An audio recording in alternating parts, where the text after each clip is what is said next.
The movie opens with a police officer named Nick burying gold in his backyard. The next morning, he wakes up to his wife Julia jumping on top of him, and she tells him that she's noticed an orange tree in their backyard. Since Nick can't tell his wife about the gold, he tries to play it off and diverts the conversation to their financial situation. However, Julia reassures him that she doesn't need any materialistic things in the world and only wants her husband. When Nick hears Julia say this, he immediately starts to feel guilty about playing a dirty cop, and he decides to go to his partner Bobby and tells him that he plans on turning the gold into evidence. Bobby tries to convince Nick not to do that and tells him that they will get into trouble for hiding it in the first place. Nick refuses to change his mind, and soon after, the two of them go for another drug bust. There, while the other police officers begin arresting criminals, Bobby corners Nick and shoots him, and as a result, Nick falls from a few stories above and dies on impact. When he opens his eyes a few minutes later, he finds that everything around him has paused. He then goes outside when he sees a vortex draw him in. Nick then all of a sudden finds himself sitting across a desk from a woman who's known as Proctor. The woman tells him that he's died and was about to be sent for judgment, but they change their mind since they could use his skills. Proctor informs him that he has two choices. He can either be a part of the Rest in Peace Police Department or face his judgment. When Nick asks her what the Rest in Peace Department was, she replies that they catch dead people who miss their judgment. She then shows him jails that are filled with humans that have turned into monsters because of their evil ways. Even though most people manage to make it to their destinations, some dead people still manage to escape the system and live among normal human beings. Proctor tells Nick that he'll be partnering up with a man named Roy, who was also a cop and had been killed by his partner just like Nick was. This is why he wanted to work alone, but Proctor tells him that he has no choice. Roy and Nick immediately get to work, but Roy first takes Nick to his own funeral, and when Nick sees Julia, he rushes toward her so that he can explain what had happened to her. As he goes up to her, Julia didn't really recognize him and asks him to leave her alone. Nick is shocked to see this, but Roy explains to him that the universe doesn't let them reveal their identities, and they realize that Nick looks like an old Chinese man while they see Roy as a young hot blonde woman. Their next order of business was to question a dado, a dead person who's living amongst living. Roy explains that the only way to track dados is through a trail that they leave behind of dying plants and failing electronic devices. And then, Roy takes Nick to a man named Naulicki, who they suspect is a deado. Roy makes Nick read questions off a card until eventually, Naulicki turns into a monster. Then, as Nick was about to arrest him, the deado breaks his own arm off and starts running away, and jumps out of the window. Roy pushes Nick out the window as well, and they land right behind the deado. An annoyed Nick kicks the deado in the groin, causing him to throw up. Nick notices that the deado has thrown up pieces of gold that he has hidden in his backyard as well. Shocked at what he was seeing, Nick remains quiet as he stares at the gold while Roy keeps talking. Nick tells him to shut up, but when he refuses, he pushes Roy in front of a bus, causing his hat to go flying off. This really doesn't sit well with Roy, and as the two of them get back to the station, Roy tells Nick that he'll be getting an F grade, and Proctor also reprimands him for letting the deado jump out of the window. Roy complains that it's because she'd allowed him to be paired up with the rookie, and the Proctor ignores him and leaves, while Roy and Nick head off to submit the gold to evidence. Nick is still not over the gold and wants to investigate further, and he tries to convince Roy to go along with him, but he proves to be too stubborn. And after some coaxing, Nick manages to convince Roy to continue their investigation into the gold. The next morning, Roy takes Nick to a deado named Elliot, who's actually his informant. Roy lets Nick question him, and Nick asks him about the gold, and the deado remains arrogant and tells Nick that the gold is not special. He claims that people have been using it as a talisman, and Nick hands him a piece of the gold and leaves with Roy. Roy thinks that Nick is stupid for handing the gold to Elliot, but Nick tells him that he wants to see what Elliot does with it. The two of them wait in their car, and soon enough, Elliot comes out with the gold and, to their surprise, hands it to Bobby.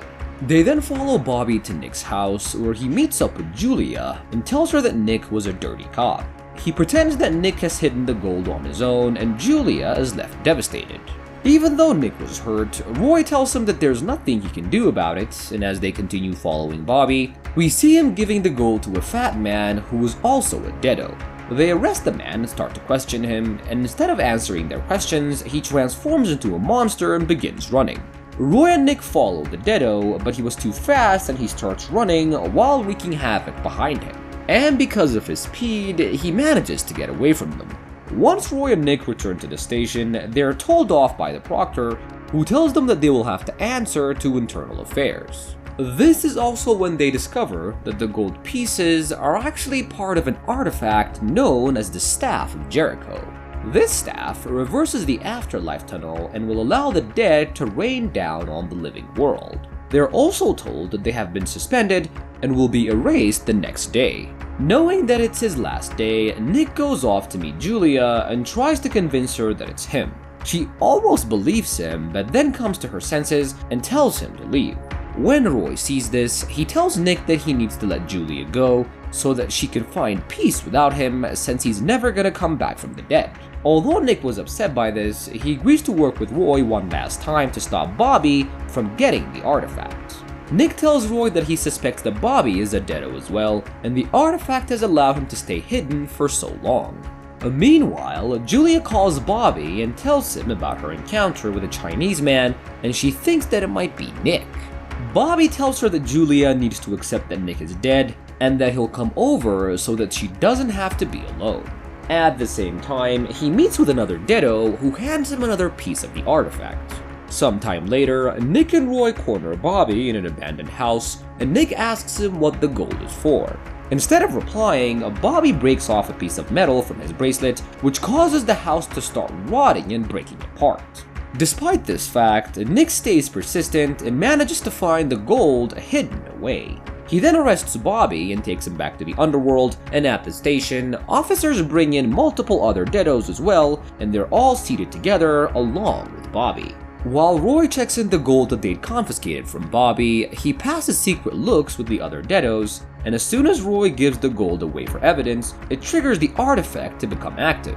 A shockwave passes through the station, causing everyone to freeze in time for a few minutes. This gives the deado monsters a chance to collect the gold and leave the underworld through a portal. The monsters then go out into the world of the living and reveal themselves to the public. Bobby hands the gold to a deado monster and instructs all the monsters to start building the Staff of Jericho.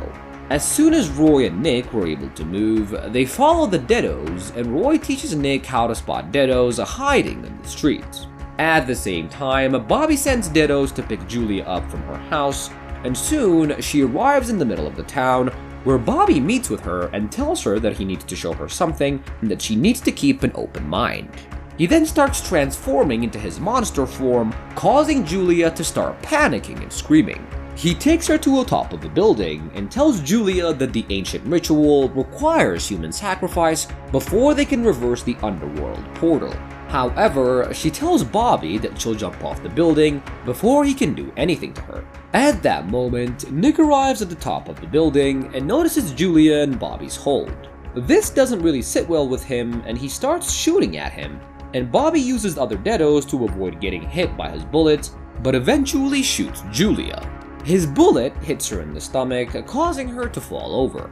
As soon as blood starts leaking from her wound, it starts flowing toward the gold arch that Bobby had built using the gold pieces, and as the portal starts to become activated, Nick gets a hold of Bobby and asks him why he took Julia as his sacrifice when he could have taken anybody. Bobby claims that he wanted to take his revenge and knew that there was no other way to do it other than using Julia as a human sacrifice. Nick then uses a metal pipe to hit Bobby, but he was too strong and he pins him to the ground. While he starts beating him up, Roy tries to yank a tractor on top of the gold arch so that he can close the portal. When he finally manages to destroy the gold arch, the portal closes and all of the dead are yanked back into the underworld. Meanwhile, Nick manages to get out of Bobby's hold and shoots him, and soon after, he runs toward Julia and tells her that it's not time for her to die, and he lets her go after telling her that he loves her. And the next day, Julia wakes up to find herself in a hospital room where Nick watches her from the outside.